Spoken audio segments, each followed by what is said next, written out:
Carl, do we have reason to be hopeful about the future, and what can the average person, I mean, I think a lot of average people have heard a lot about the environmental and nuclear threat, have been pounded in, and what can the average citizen do to affect changes on the part of our government to make the moves that are necessary? They can make sure that candidates who don't understand and aren't deeply committed to stopping greenhouse warming and to stopping the depletion of the ozonosphere, that those guys aren't, men and women, are not elected. It's not enough to have a candidate say, I'm an environmentalist. In what way are you an environmentalist, Mr. or Ms. candidate? I mean, we're in very bad trouble if we don't understand the planet we're trying to save. People have to inform themselves. They have to understand these issues, and this then relates to the whole problem of Americans not understanding science. I mean, we've now, as I keep saying, made a preliminary reconnaissance of most of the worlds in the solar system. No sign of life. That suggests life doesn't come everywhere. Life isn't all that easy to arise. And it says something, therefore, about the rarity and preciousness of life on our planet. It's something that needs to be cherished, taken care of. So the flip side of not finding life elsewhere is a much greater respect for the life that's here. And here we are destroying an acre of forest every second on the planet, destroying species left and right, and imperiling even ourselves. It's, I think, a useful perspective to recognize that life isn't all that easy to come by. We have an obligation to preserve life on this planet, because we are parochial, we're provincial, we're stuck on one planet, we know only one kind of life, and so we don't know what else is possible. So there has to be a new way of looking at the future, and that is that we're all humans, members of the same species, on one fragile little planet. We're all in this together, and we have to work together. That's kind of the silver lining of these crises. They are forcing us to become a planetary species. There's a broad range of things that the average person can do, especially in a democracy where, you know, at least in principle, the people control what the government does.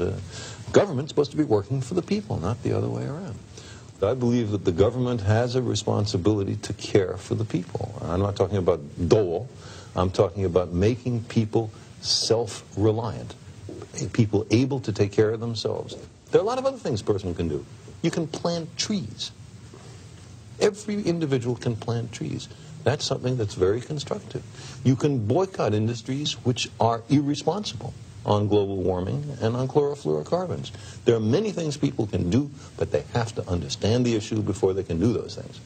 The next step, and this is something Thomas Jefferson repeatedly stressed, is that if you want to exercise your democratic privileges and powers, you have to understand the situation, and you have to understand it in a fairly deep way. You have to get beyond the rhetoric that politicians necessarily spread in order to calm everybody and to get reelected. So an educated populace is absolutely essential. What people can do is to learn the actual facts, to make sure that both sides of the issues are expressed, and that there's nothing, by the way, in these issues that the average person can't understand.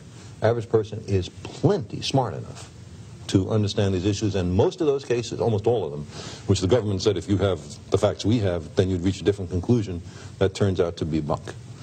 Beyond that, there are a lot of other things people can do. They can demonstrate. They can make mass rallies. There is an American tradition of nonviolent civil disobedience. It worked, too. It certainly worked. It helped do away with segregation, and it helped do away with the Vietnam War. That's right. And it seems to me that is very American. We ought to be marching for the environment. And marching and continue to those courageous souls that have marched against nuclear testing and against SDI. And absolutely. So, for example, we've got to take our future into our own hands. Absolutely agree. Now, let me say another couple of words on... let me say one thing. There is a historical perspective which suggests, as bad as our problems are, the nuclear arms race, the environmental issues, as bad as all that is, there is some reason for hope. There was once slavery on the planet. It is largely gone. There was once human sacrifice. There was once the divine right of kings. There was lots of stuff that today we Oppression consider of women. Absolutely. I'm sorry I didn't say that. But all of that is changing.